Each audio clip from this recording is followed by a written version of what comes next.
Hey you guys, Sergeant BT here. Let's take a quick trip down memory lane.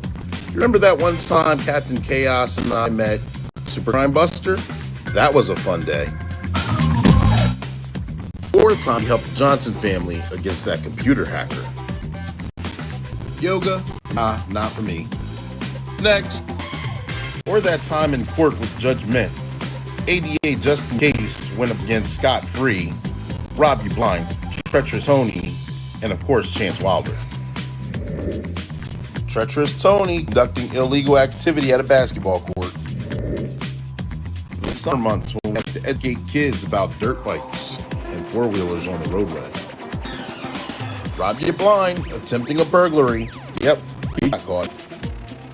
Frequent flyers Rob You Blind and Chance Wilder, they get caught often. Remember the time Captain Chaos and I visited Miss Gaynor's classroom? Yeah, I think he's got a crush on her. Then there was cuffing season with the smoke detector, no gas, and the free coffee.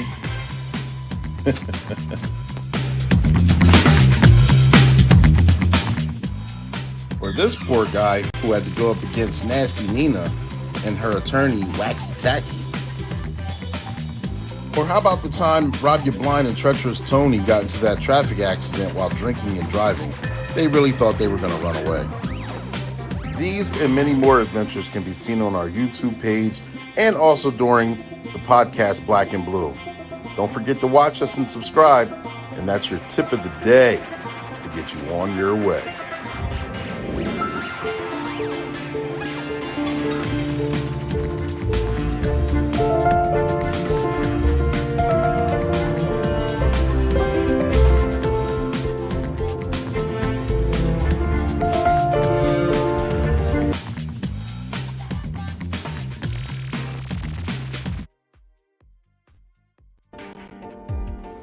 Welcome to Black and Blue, the podcast that's just for you.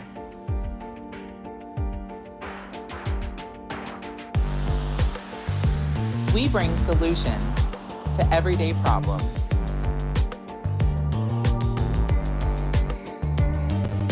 We are here to humanize the badge. By interviewing first responders and discussing their trainings, experiences, and publications. Black and Blue airs weekly at 7 p.m. Eastern Standard Time. Tune in.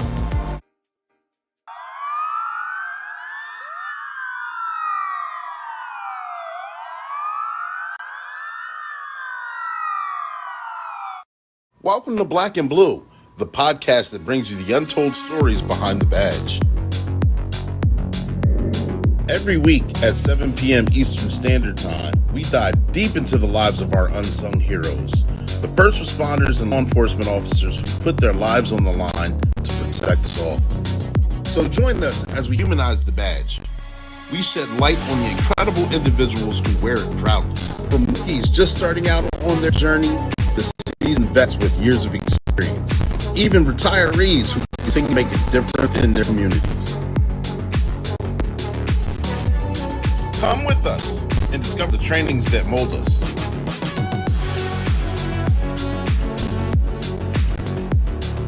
The unforgettable experiences that make us. And the publications that inspire us to push forward.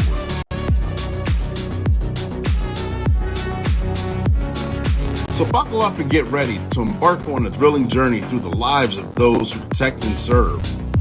This is the Heartbeat, Black and Blue.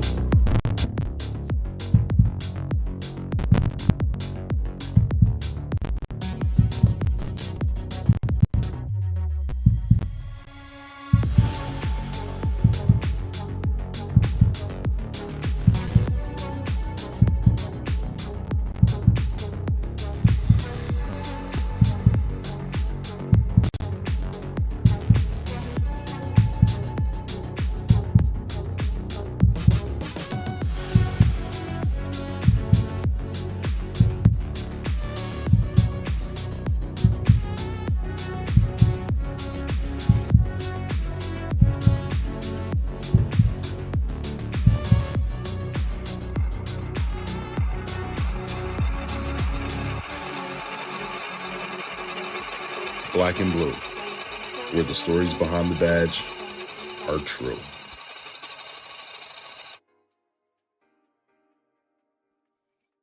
And we are live. Happy New Year, ladies and gentlemen, boys and girls. This is our first show of the year. I know you guys are excited as I am. I'm happy to be back here. This is Black and Blue. This is the podcast that is just for you. We go live weekly at 7 p.m. Eastern Standard Time. And when we go live, we have a wonderful guest, and we interview them, whether they're rookie season or retiree, and we discuss their trainings, their experiences, and their publications. And I'm looking for we got an all-star lineup this entire month and this year. We're taking this year by charge. Hope you guys like the new intro. Hope you guys like the new cartoon with Sergeant Be Safe.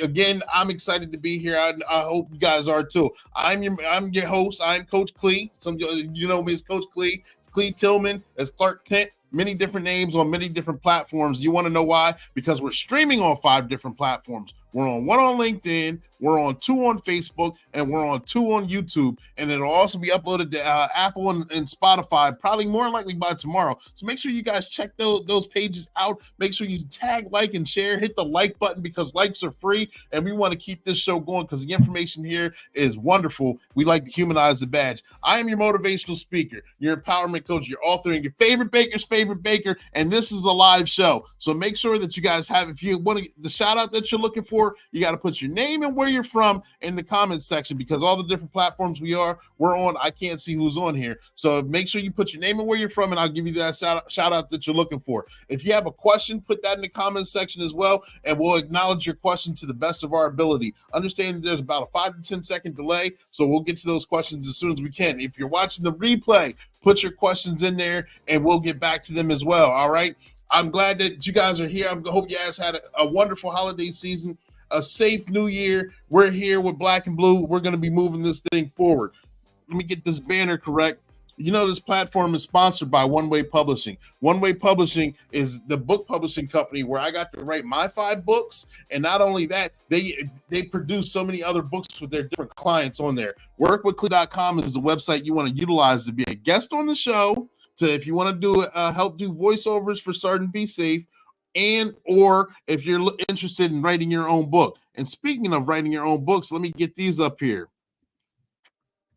Kay Childs just wrote, after 30 years of wondering, she just wrote her first book, her poetry book, and she's very proud of it. It's available on Amazon. Make sure you guys check that out. That just came out right at the beginning of December. It's a lifelong journey. It's lifelong poetry that she's been doing, and she wasn't going to have it published, and she didn't know how she was going to get it published, and One Way Publishing made that happen.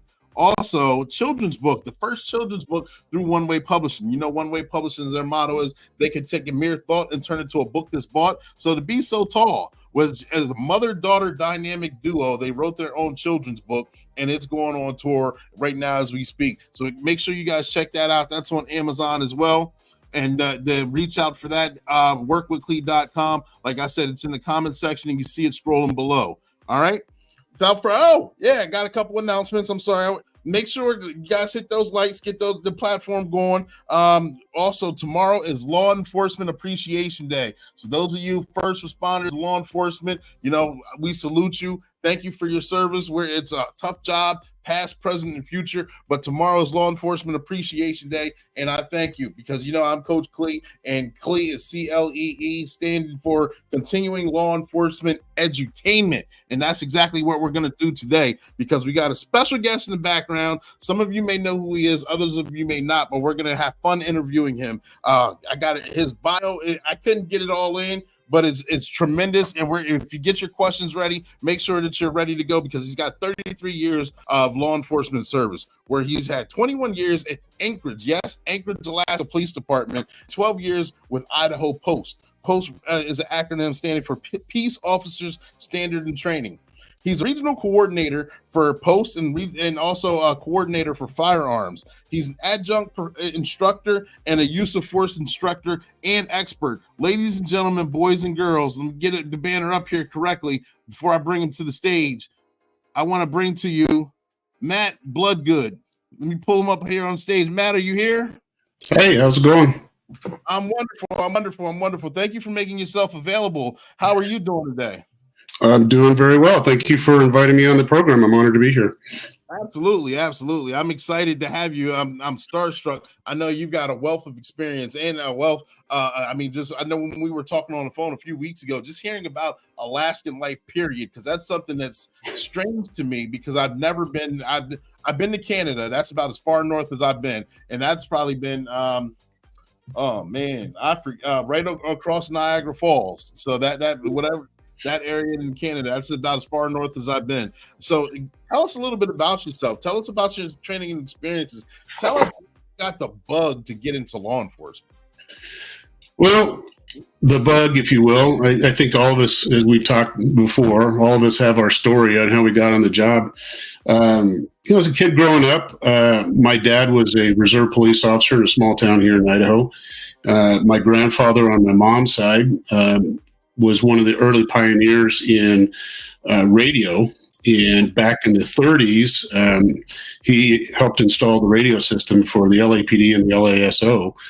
And back then, there wasn't anything like a reserve program as I understand it. I mean, this is to me from my dad. And so in order to go out and ride along to make sure that the radio system actually worked, you're in a cop car and you carry a badge and a gun. And so that's what he did. And so I kind of grew up exposed to that. And then when I was about 11 years old, my dad moved us up to Alaska because it was at the height of the pipeline oil days back in the mid 70s, and job opportunities were up there. And so I just kind of grew up in Alaska. And in 92, my dad retired, moved back to Idaho. And I stayed up because by that time I was on the job.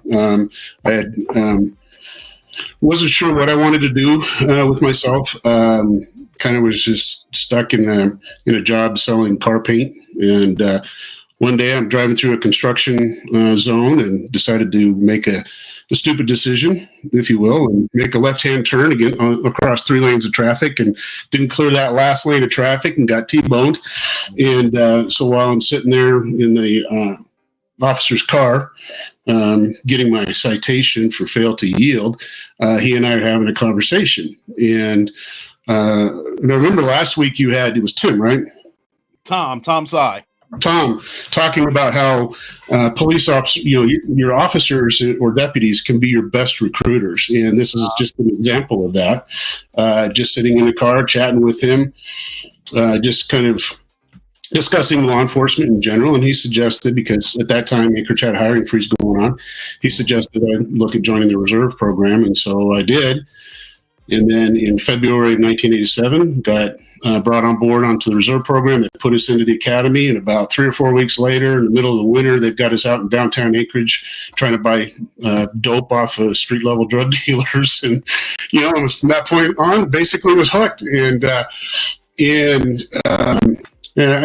couldn't get off of it. I mean, I'm sitting there going, good grief, they actually pay people to do this job. And so it took about until December 1990 when I got hired full-time.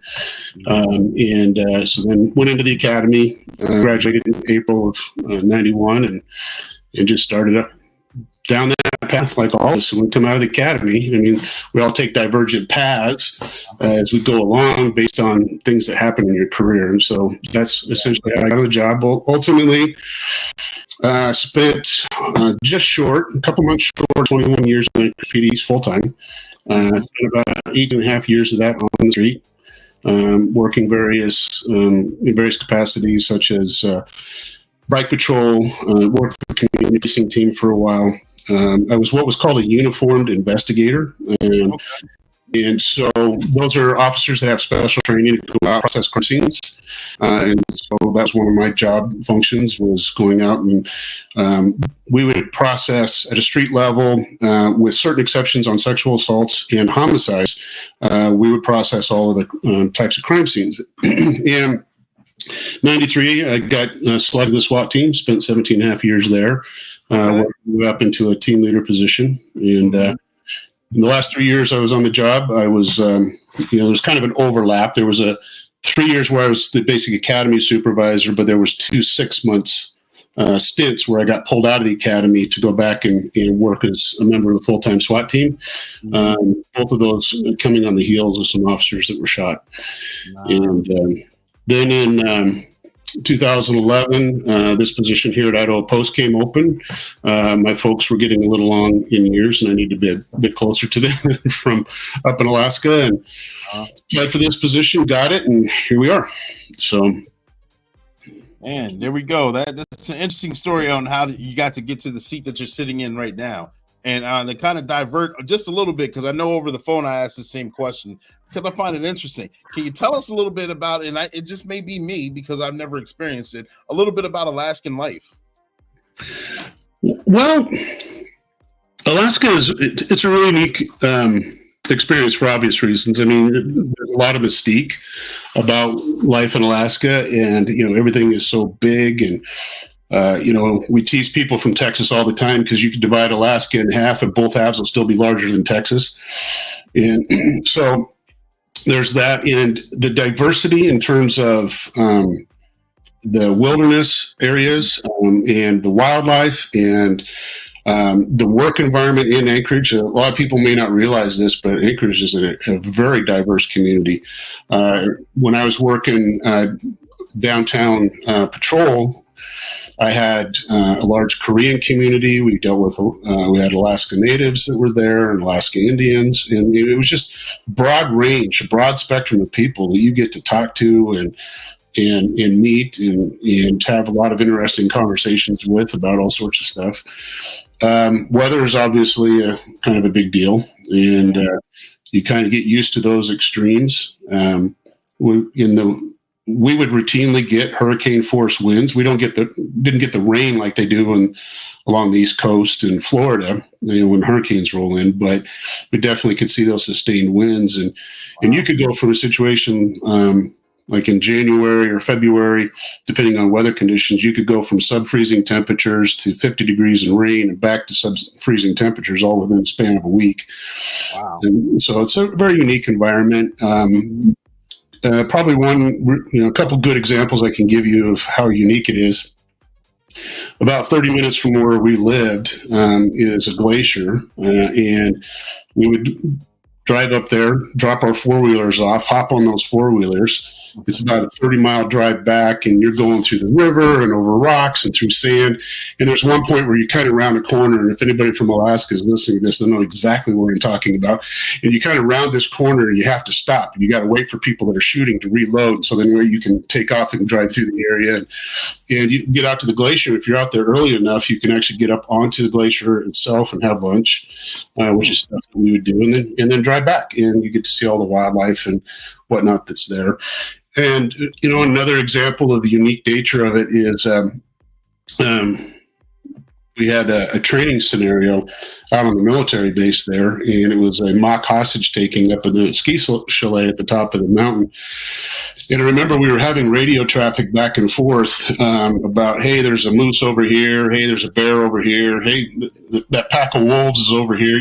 Those kinds of conversations. And so you have those types of experiences as well, which are really unique. And I wouldn't trade my career up there for anything.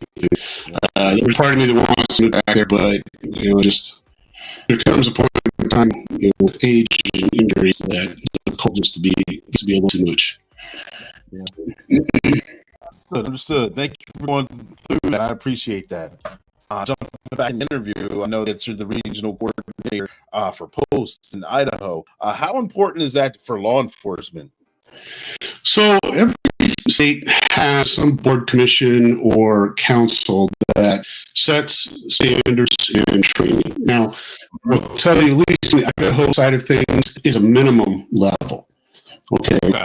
And so people that are listening need to be really clear. That's minimum level.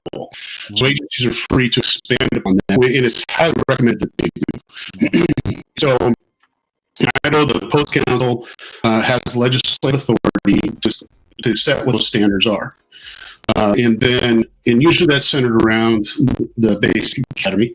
And so they'll set how long what the academy length is. They'll set what the curriculum is going to be, and then they have oversight on what the training will actually consist of. Wow. And so you have the training side at the basic academy, and then you have the in-service side, which is what the regional coordinators do. So that's my role, is on the in-service side. There's 4 of us throughout the state, and in my region, I have 13 counties. And I have responsibility for everything from juvenile correction, juvenile detention, all the way up through dispatch, police, sheriffs, state police, fish and game, everything. So I've got about 1,100 certified officers or employees in my region. And so my job is to work with the agencies on training. So, like, say, for example, or even individually, so because this happens quite a bit too.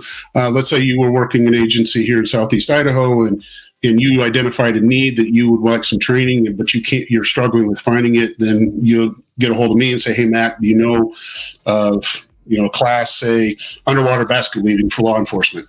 And so I'll go out and find you that class, and then it's up to you and your agency to get you to it. Or agencies will say, "Hey, can you bring in a class?" And so we'll work together. And one of the things I do is I certify those courses. And so if an agency wants to bring in a vendor, say something from the National Tactical Officers Association, want to bring them in, we have a process by which some of these vendors and organizations are vetted ahead of time. If you said, "Hey, can you I want to bring in a SWAT class from the NTOA," NTOA has already gotten the thumbs up, and so there's not much more I need to do. If you're going to bring in something that is not regionally or nationally known, then we do a course application. We have to approve it, and there's a lot of states that do that. Nevada, California, Texas, for example, you have to get courses pre-approved prior to that course being trained. And sometimes it's evaluated on content. Sometimes it's evaluated to make sure that all the required information is provided. Mm-hmm. So we approve it. Other things that we do, a couple of us will also do in-service training. So I help out with firearms. I help out use of force courses and things of that nature. Most recently, I had one of my local smaller agencies in the northern part of my region ask for help with a de-escalation course.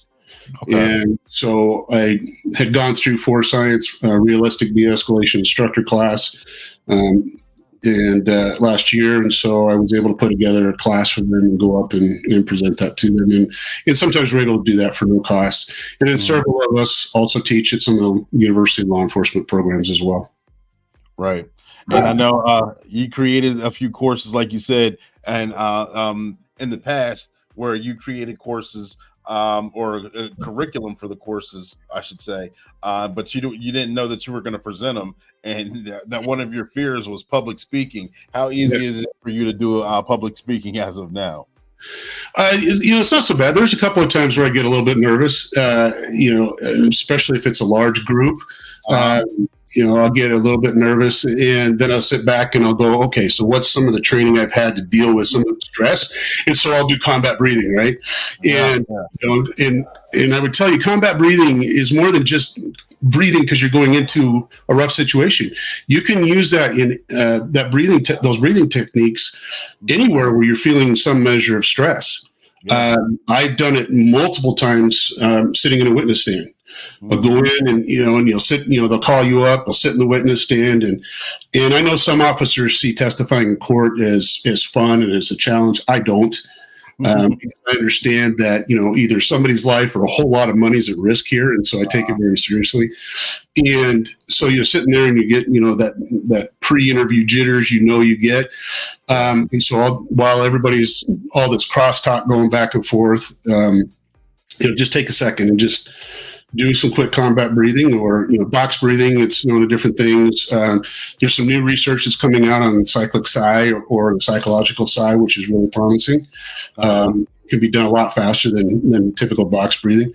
And so, it's just kind of learning that stuff. And, and back in the mid '90s, like I told you, I had zero interest in being an instructor because of, you want to send me into, hey, Matt, go in that building over there. There's a guy in there with a gun. He wants to kill you. Go get him. Okay.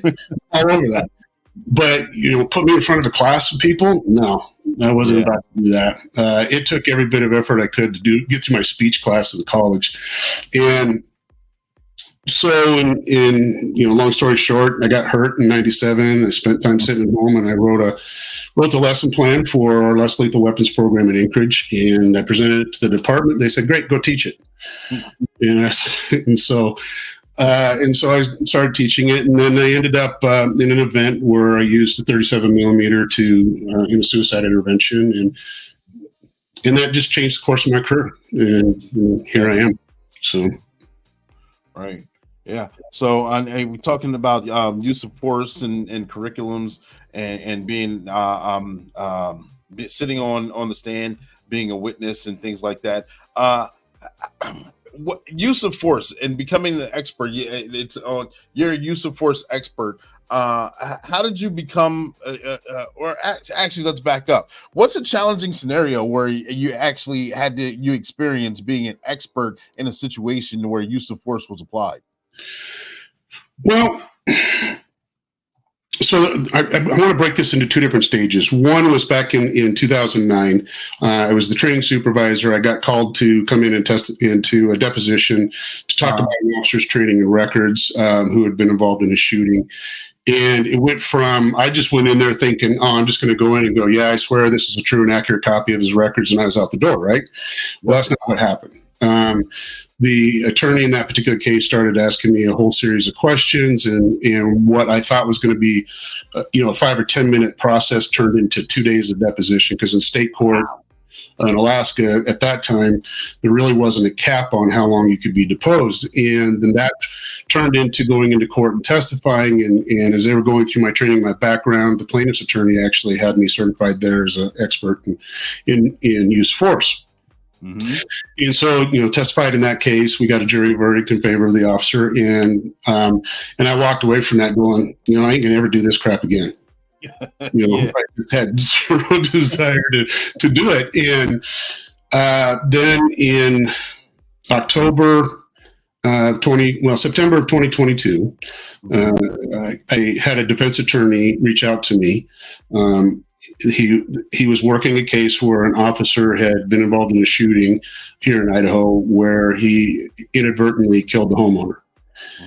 And so he had been criminally charged, and the defense attorney said, hey, he was looking around for an expert within the state of Idaho. He had a couple of experts from Force Science that they were going to bring in, but he wanted a local flavor, if you will.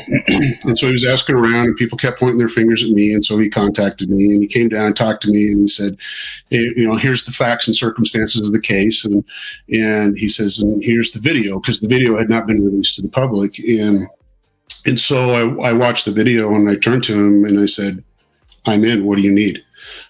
Because, long story short, in this particular case, the officer was looking for a suspect. They believed he had a gun. He had warrants for his arrest. He was running through the neighborhood, and he was described as a white male with a black shirt and tan pants.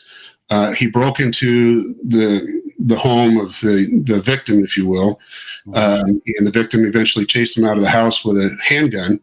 And the homeowner comes out of the house and he yells, hey, I got him over here. Well, the officer had to cross the yard to get to the gate to see what was going on. And when he gets there, he sees a white male in a black shirt with a handgun.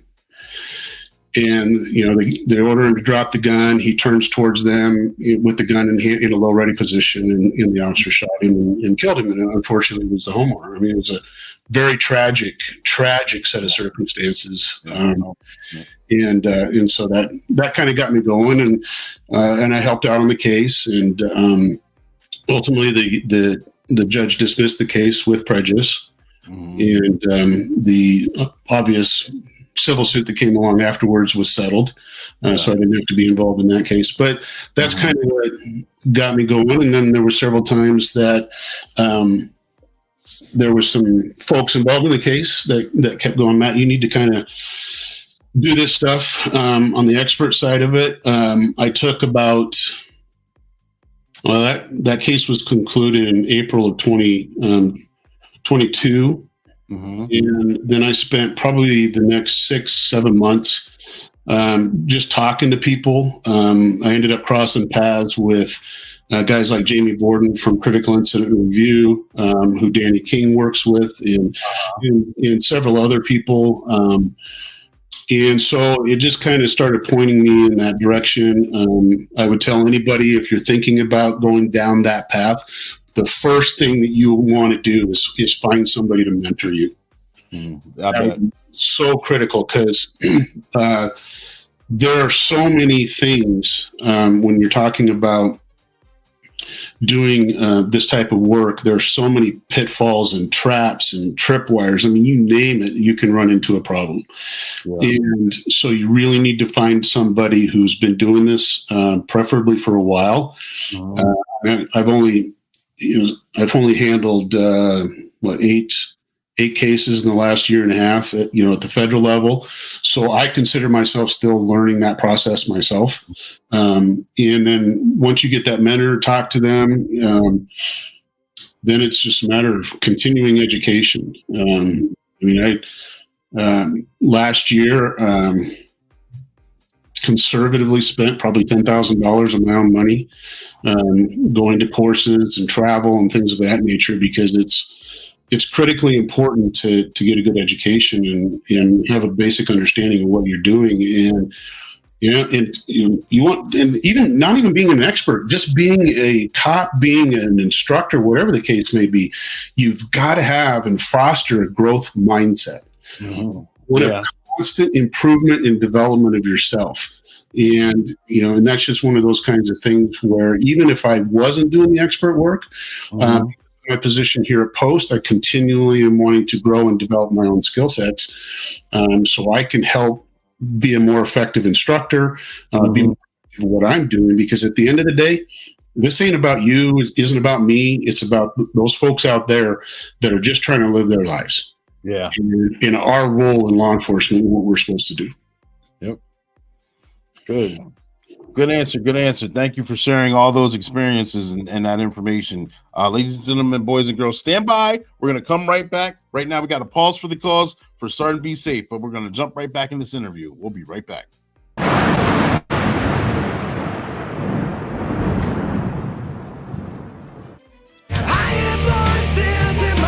Your service has been temporarily disconnected.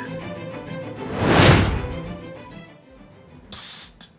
Hey, Megan, you need those pills to help you feel better. Treacherous Tony can help you. Megan,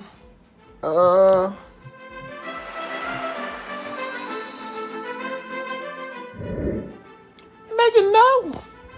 Don't listen to him. It's dangerous. Oh, no.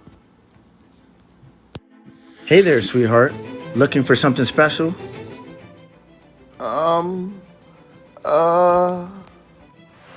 I've got this strange feeling something's not right. Captain Chaos, come on. We need to go investigate. Investigate? But I just bought a new yo-yo. Oh my goodness. I just don't get it. Hold it right there, Treacherous Tony. We know what you're up to. And we won't let you harm innocent people. You can't stop me. I've got connections. We're not afraid of your connections, Tony. We're here to protect the community. And make sure Megan gets the help she needs legally.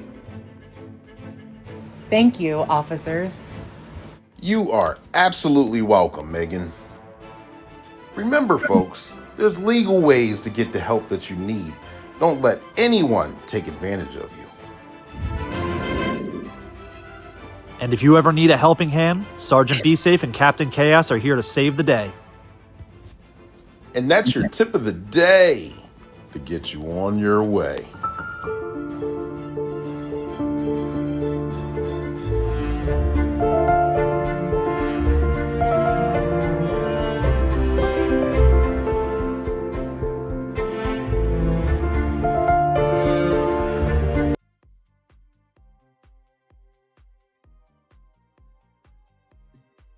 And we are back.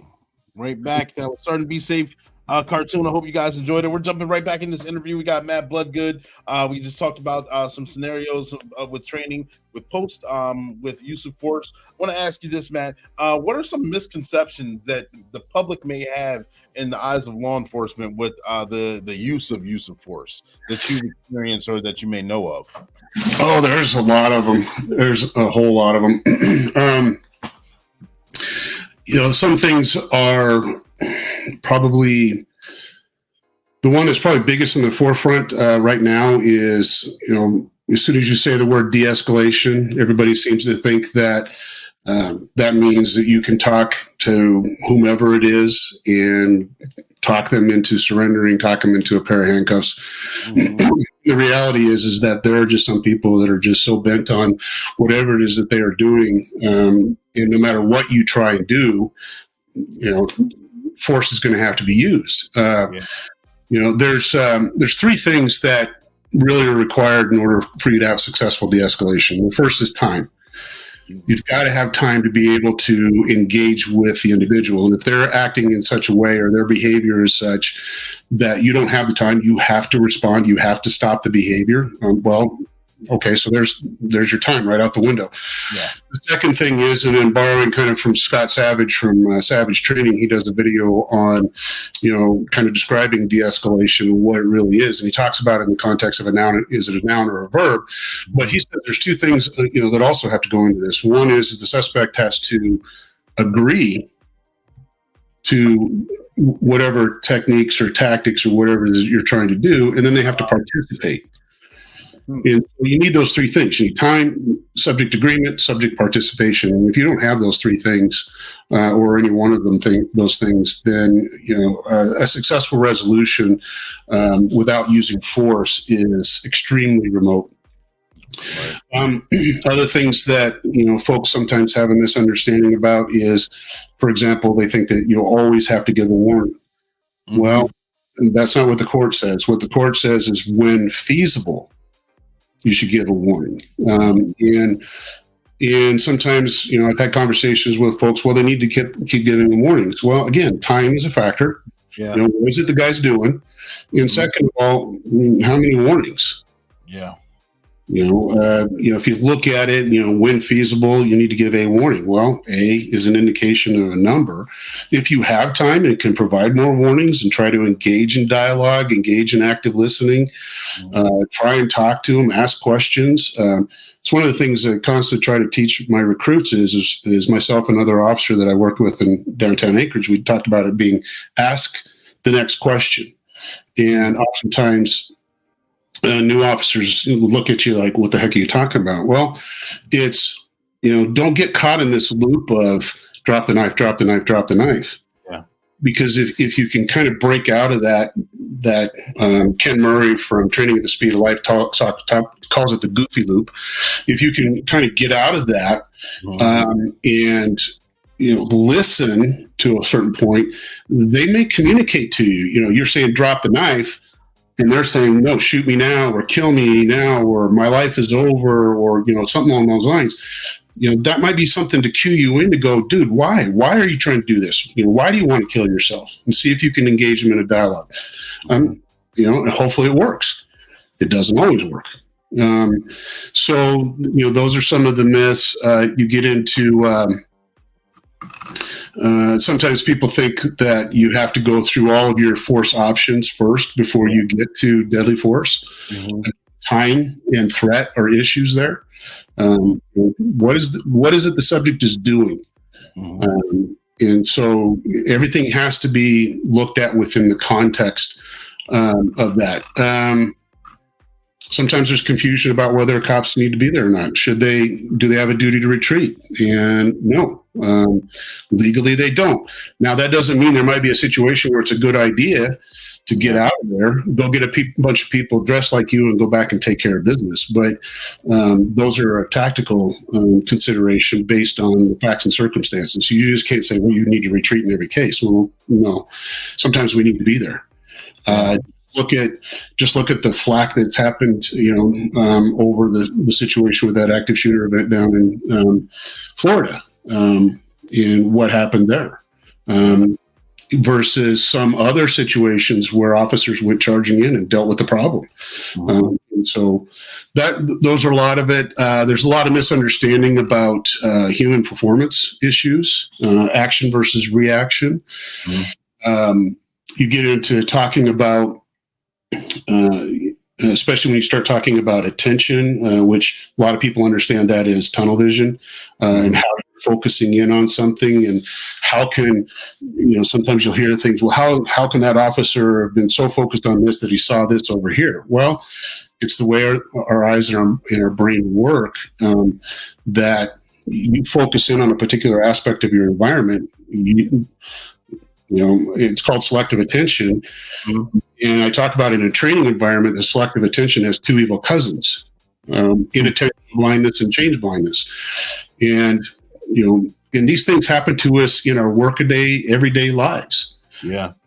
If you're sitting there watching a football game, or you're watching a movie, especially like a scary movie, and you're really focused in on it, and then somebody walks in or your cat jumps on The you. importance of education, and how throughout the nation, to the level of education that is necessary, more likely for any occupation, because you want to learn to for a certain level of understanding, for especially law enforcement. Then you want to constantly keep updating yourself with current information as well. Can you explain a little more on the importance of what you've seen on the importance of education in law enforcement?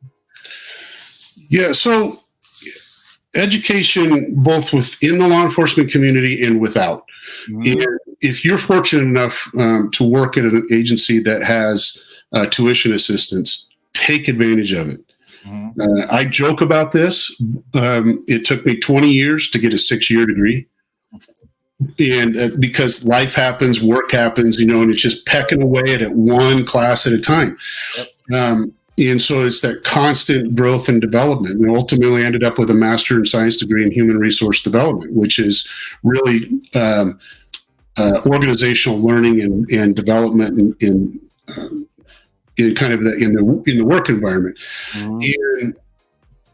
But also it's getting the education within your career field too. And oftentimes in law enforcement, we have this tendency to call everything training. And so I want to kind of break it out so people understand what I'm talking about. Education is kind of the knowledge base development, if you will. So when you go and you sit in a classroom for 8 hours, say, for example, that's more of an education. The training is taking that education and applying it through skill set.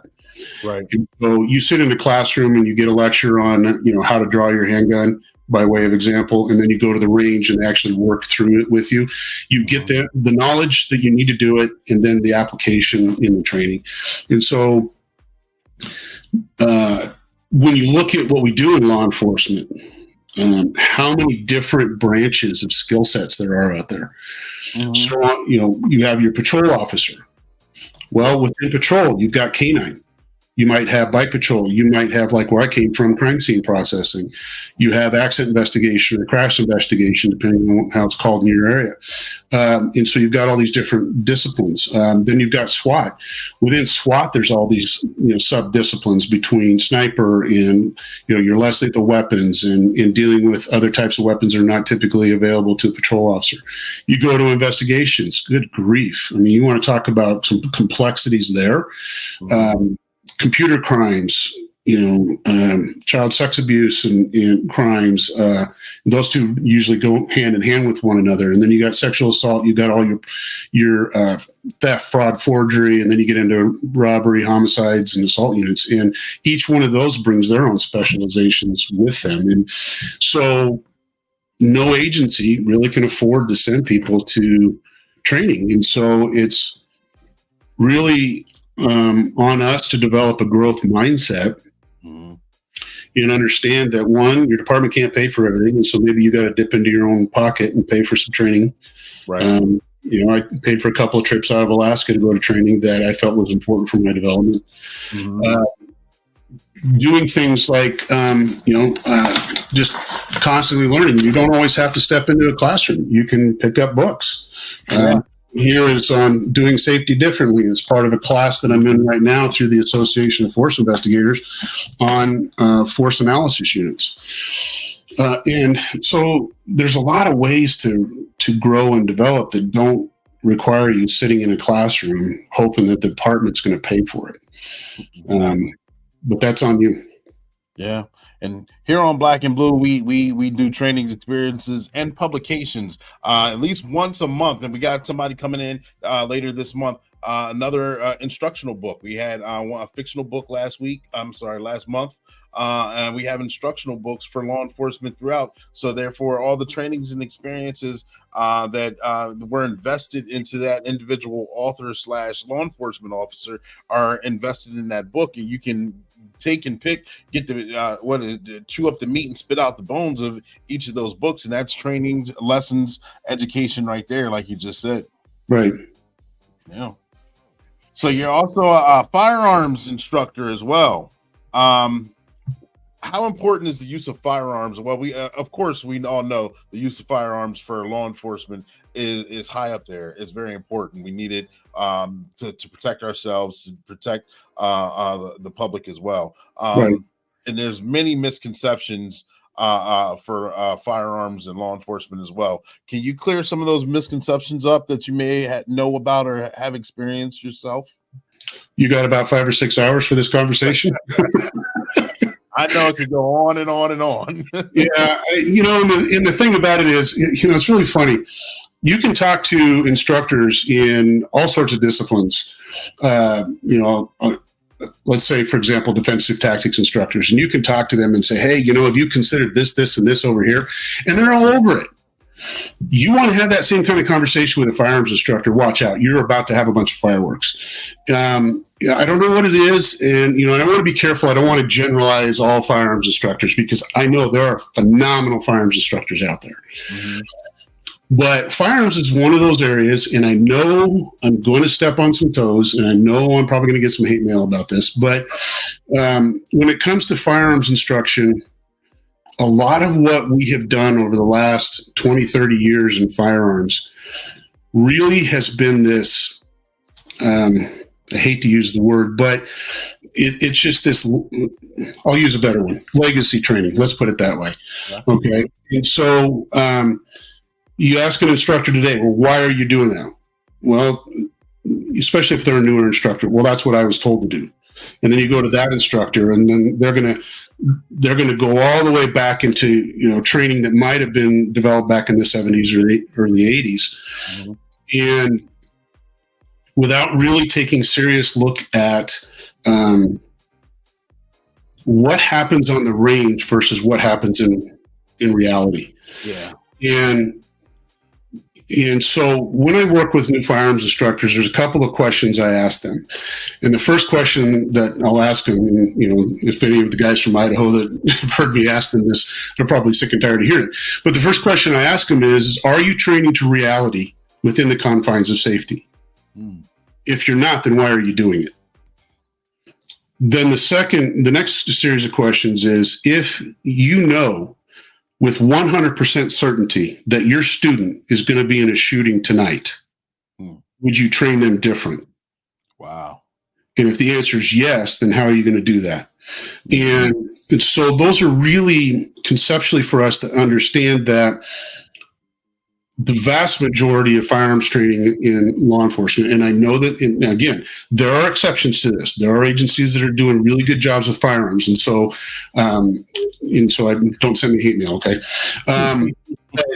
I've talked to cops from across the United States, and I hear a lot of the same thing. In fact, I just had a conversation with an officer the other day from an agency, and it's a larger agency. And really their firearms instruction is get to the range, get your qual done, get back on the street. Mm-hmm. Okay, so if qualifications are your driving factor for your firearms training, you're really setting the officer up for failure. Because if we honestly look at what happens in a typical firearms qualification, you're on a square range, your target is at a set distance, it is non-threatening, it is non-moving. You're told how many shots to fire and in what time to fire it. How much thought process is involved in that? Listen for the beep, shoot your prescribed number of shots, go back to your holster, listen for the beep, or something to that effect, right? Mm-hmm. So what really happens out in a deadly force confrontation? The target is threatening, the target is moving, probably advancing on you, maybe running, maybe doing all sorts of stuff. You're moving, and oftentimes officers aren't accounting for their own movement. You're trying to engage, and all of these different things are coming into this. Perceptual distortions, cognitive problems. I mean, the list goes on and on and on. Mm-hmm. And so how are we reconciling those two issues? Well, the way that you do it in a training environment is you've got to try to duplicate those conditions where and when you can. Right. With the full knowledge that you cannot completely set up the same type of conditions that an officer is going to experience in the real world. Right. Let's say, for example, scenario training. So we put them through some realistic force-on-force training where the subject involved is moving, is probably shooting back with non-lethal training ammunition, and those kinds of things, or other types of props. There's a fear of failing in front of your peers. There's a fear that you're going to get shot by one of these non-lethal training rounds, and it's going to hit you someplace soft, and anybody's been in that training, we all know, right? But does it really duplicate the stress level and the anxiety and the fear and some of the other perceptual distortion problems that come with being in a real gunfight? No. But it's a little bit illegal and slightly unethical for me to actually shoot at you with real bullets, to give you that effect. So how do we reconcile those two things? And that's when you run smack dab into reality. Yeah. What is the knowledge, skills, and abilities of the instructor? What is, how much is it going to cost to put on that level of training? What does your administration understand about that level of training? Size of the agency can make a huge difference. If you're a really small agency, you might not have the resources. I had one agency up until a couple of years ago, their annual training budget for 8 deputies was $1,500 a year. Wow. Yeah, and that included ammo. So how much training is really being done? Yeah. Versus you take like the New York PDs where, 35, 40,000 cops, how are you going to run through all of this level of training? And so you got that in between, where do you make that work? And I think that's where, we as a profession really have to sit down and take a hard look at how training, especially like firearms training is done. Take data, take information, and use that. And so, one data point by way of example, law enforcement officer killed summaries. The last year that those were published was in 2019. Mm-hmm. Look at the data that comes from that. And 89%, or round up to 90% if you want to, 90% of the officers that were feloniously killed on the job were done so at 20 feet or less. Mm. Then you take a look at those numbers and you drill down a little further, and you get to 57% of the officers that were killed feloniously are done so at 5 feet or less. Wow. So if we know that almost 2/3 of the officers are killed at 5 feet or less, what should our training look like? Yeah. If we know that 90% of officers are killed at 20 feet or less, what should our training look like? Mm-hmm. Now, some people might misunderstand me because this has happened. Does that mean we don't train at 25 yards? That's not what I'm saying. We need to train at those further distances, but that's not, that's not where I put the emphasis of my training. Mm-hmm. The emphasis of that training needs to be up close. Now, if let's say I'm within 5 feet, and I go back to my old, field interview training days where they would say, you got to stay at least 6 feet away from somebody. Well, how realistic is that? Yeah. You got to close the distance and go hands on to put cuffs on. Yeah. Okay. Or I got to get documents. If I'm doing an FI on you and I want your ID and you got it and you're handing it over, I got to be within arm's reach of you. So let's take a look at and have a real conversation. So if I know that these things are happening within arm's reach, and I also take a look at the data that's out there, the science that's been done on action versus reaction, and I know how fast your average officer is in getting their gun out of their holster, and I know how fast a subject who has made a decision to attack that officer is. The reality is If I'm dealing with a suspect and I'm within arm's reach and he pulls a gun, I'm not beating that draw. Not with my gun, I'm not. So now we have to take a serious look at, well, what else can we do? Well, can we get into incorporating defensive tactics now into our firearms training? And you want to have some firearms instructors, and I've talked to them. You want to watch their heads explode, start having that conversation. What that's going to look like, and I think that's that's a fight that needs to be done. Because there's a lot of stuff that's out there. In fact, I sent out a video to some of our firearms instructors last week of an officer's escorting a guy, and the guy's got his right hand inside of his jacket, and the officer's telling him to take his hands out. And as the guy brings his hand out, he has a gun. He turns to his left towards the officer. The officer smacks the gun out of the way, basically deflects what the suspect is doing, and that provided that officer with enough time to draw his own weapon and protect himself. And so these are the kinds of things that we really look at. Where is any of that if you just go to the range and shoot balls? It doesn't exist. So that's why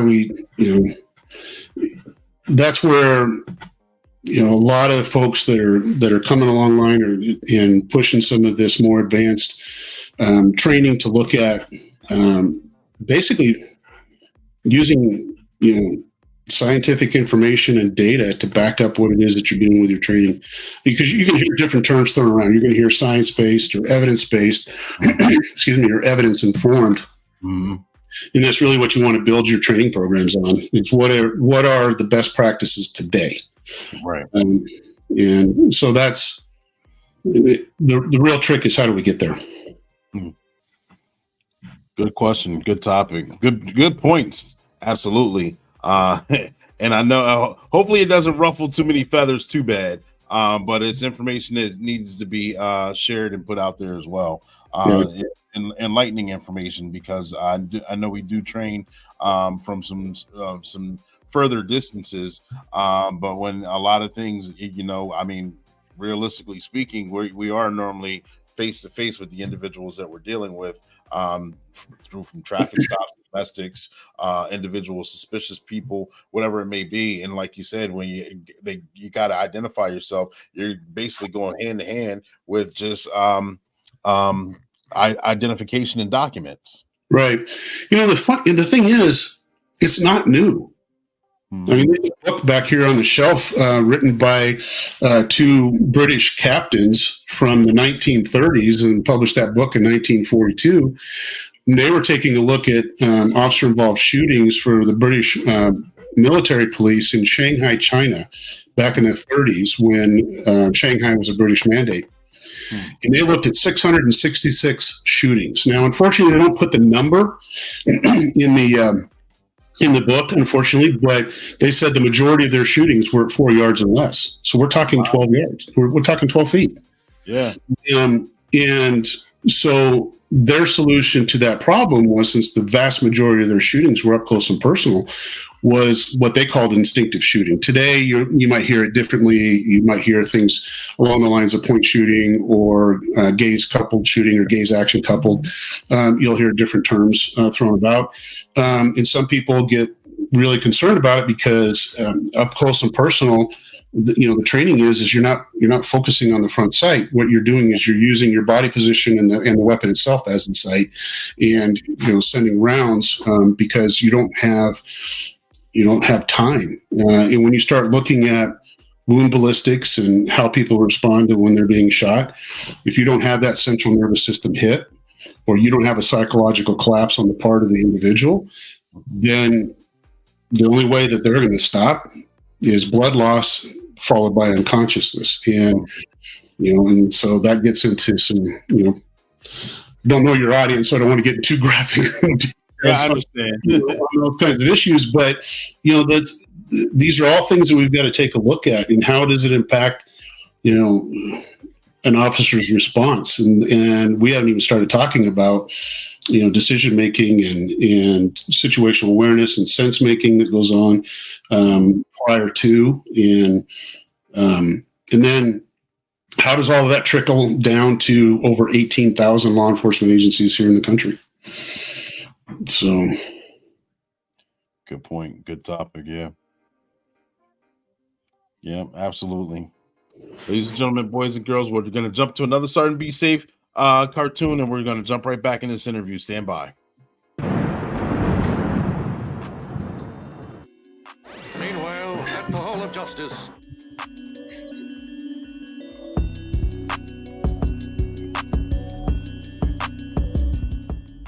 Shoot too hard, don't stand too close.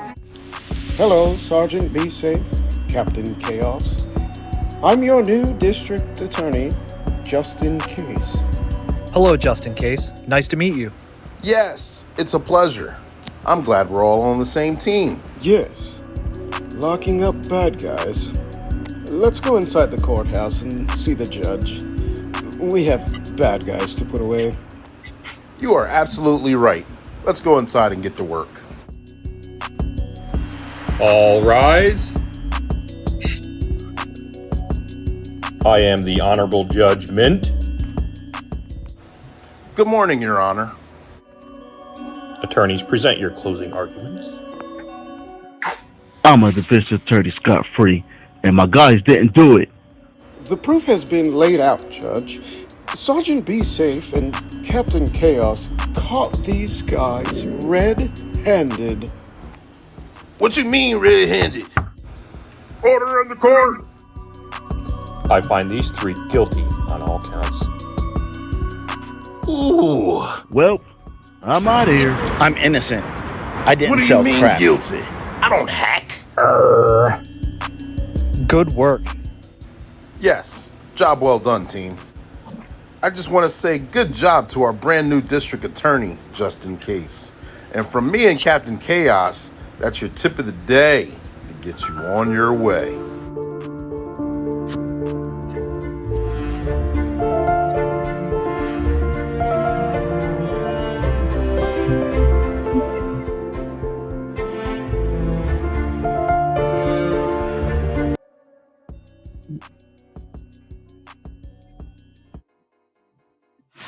Welcome back. We're jumping back in this interview. We got Matt Bloodgood. I hope you guys enjoyed that cartoon commercial. We have a wonderful conversation, and I got a few more questions before we wrap up. Matt, I want to know what is your in-game goal as far as any of you being an expert, being a use of force, working with posts, anything in law enforcement. I know you've had a long and tremendous career, but let's just say in about 3 to 5 years, what would you say your in-game goal would be? You were kind of breaking up a little bit. Is my end game of what I'm going to do in the next 3 to 5 years? Yes. Can you hear me? Yeah. There's kind of a delay on the computer link. Well, right now I'm looking at. I started a countdown clock, 51 weeks, and looking at retiring from post. Okay.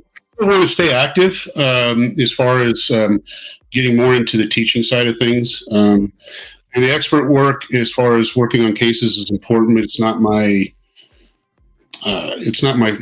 calling, if you will. I do it because I'm trying to help out as best as I can, but I would much rather teach and work with other instructors and really kind of helping them along. Right now, I'm really trying to learn to bridge between the science side of things and being able to talk to officers. In fact, one of my friends constantly tells me, he goes, "Matt, you got to quit being a propeller head," and so it's, how do I take a complex issue like, selective attention, just by way of example? How do you take a complex issue like that with everything that surrounds that, and how do you break that down into something that, somebody who does not have an understanding of what that is, how do you make sense of that to them, and how do you convey that?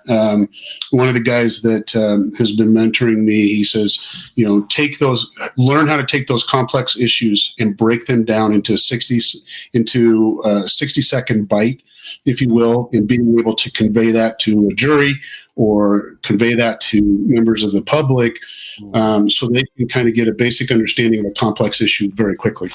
And so it's really kind of learning how to do that, not just from the expert side of things, but how do I talk to other instructors that may not have that, and how do I learn to encourage them, to step into reading that stuff, because there's so much information available out there in the world that we in law enforcement just don't know about. Coming up through early on in my career, if the department didn't provide it, I'm not going to go out and pull up, scientific journals and, peer-reviewed articles and, on empirical studies and read them. I just wasn't going to do that. Yeah. And then I get into school and I'm going through and I'm having to read those things as far as being able to do my papers for class. I had to do that, a whole bunch of research work for my master's thesis and my defense on that.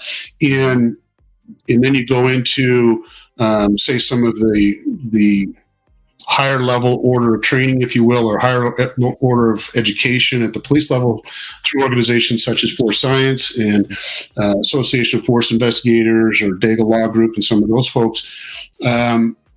You're really getting into the deeper science, if you will, and you're having to understand that. And it becomes very apparent very quickly how much information's out there. Yeah.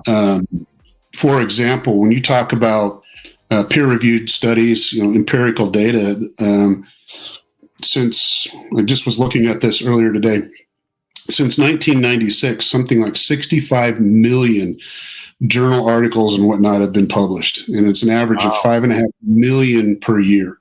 Wow! And obviously that stuff runs the gamut. But I was helping out doing some research work about a month or so ago, and we were looking on issues related to action versus reaction. And I was looking at Olympic level shooters. And what really kind of surprised me, I mean, it makes sense that this would happen, but it was really surprising to me how many empirical studies there were on sway. We're literally talking about how much body movement an Olympic shooter has. It could be due to wind. It could just be their own, no matter how hard you try to hold yourself still, there's still movement. And there's study after study on sway. And, and so it's a thing with us in law enforcement of learning to look outside of law enforcement for information. I'll pick on another really hot button topic, vascular restraints. So in the law enforcement world, we know it as a vascular neck restraint. There's an organization, can't remember their name off the top of my head, actually has the kind of copyright to lateral vascular neck restraint by way of the name. And so we hear about, vascular neck restraint, okay? And then people will throw out, well, rear naked choke.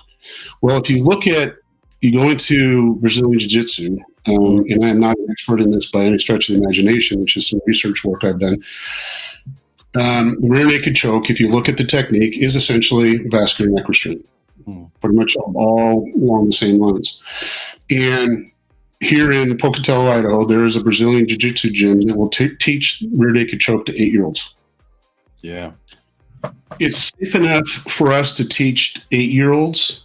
It's safe enough for teenagers to use in competitions. It's safe enough for a multi-billion-dollar industry in the UFC and MMA.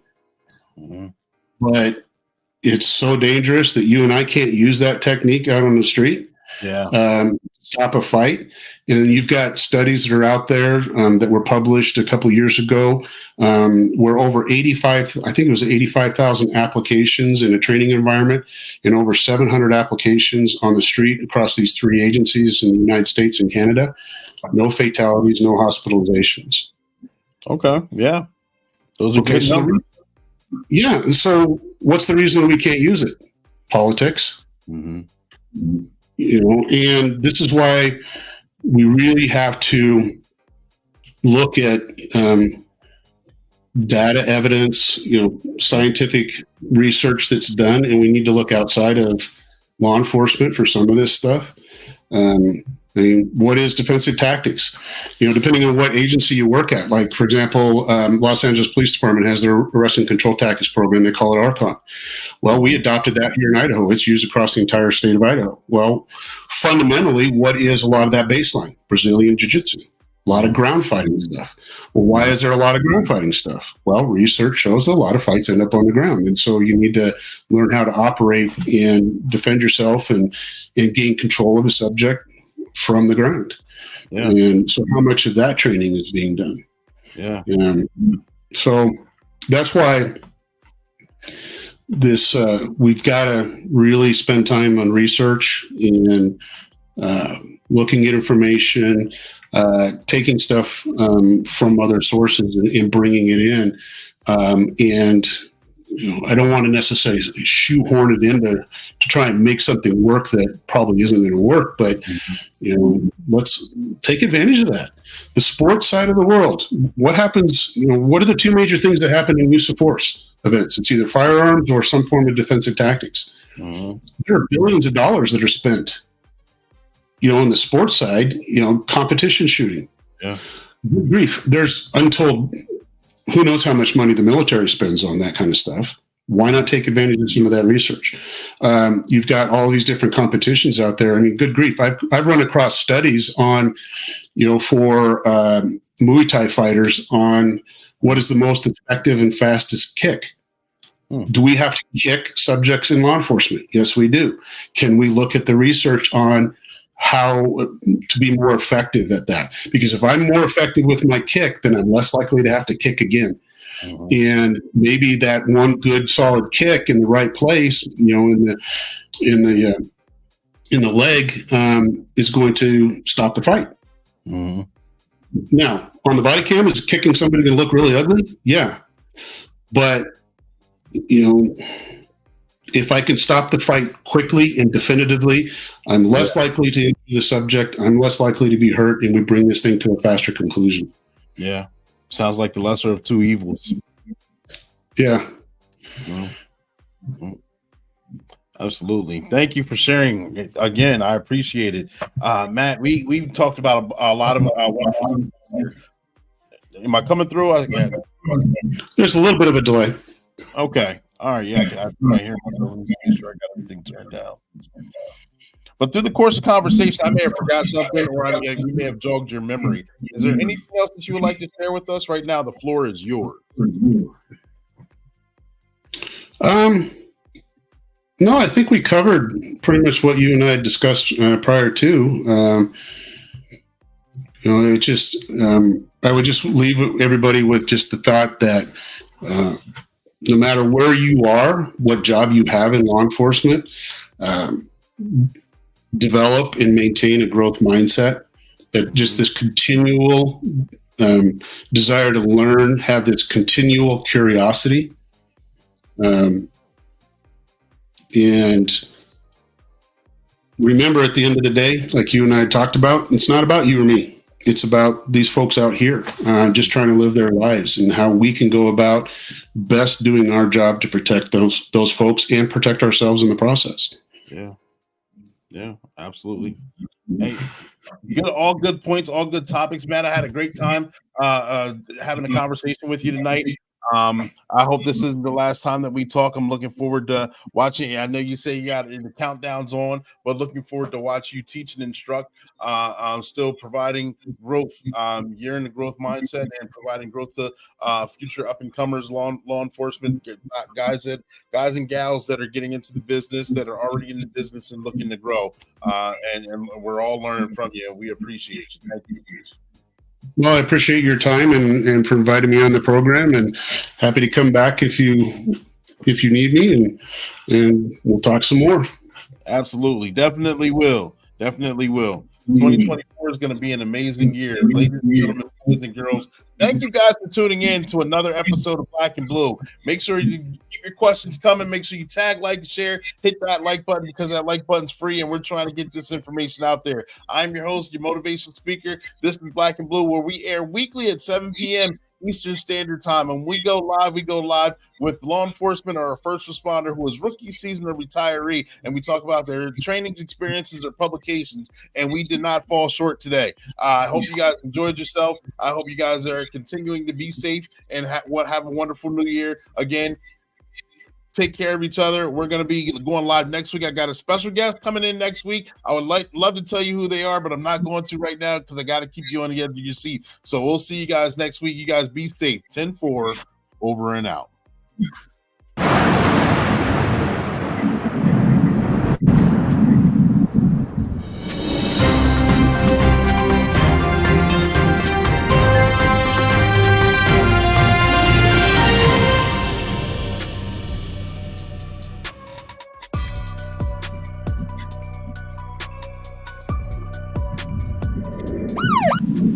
Dispatch, put me out at 15. There's a car blocking the roadway. They may be broke down. I'm going to go check on them. Oh, now that I have a closer look, I don't think they're broke down. Excuse me, sir. Is everything okay? Yeah, I was just pulled over answering a text and looking something up on my maps. Okay, but you're blocking the road, and we can't have that. It's only for a second. Besides, cars can go around me. It doesn't matter if it's for a second or for a lifetime. You can't block the roadway. That's not fair to other cars that have to go around you. Oh, I didn't think it mattered. I guess you're right. If you have to check your text messages or enter something into your maps while you're driving, pull all the way over to the side of the road, or better yet, find a parking lot and pull in there. There's a parking lot right up there. I'll go up there to plug in the address. Thank you, sir. I truly appreciate it. Sorry about that. Thank you, Sergeant. Be safe. You're welcome. And that way, we can keep the roadway clear to avoid potential accidents. And that's your tip of the day to get you on your way.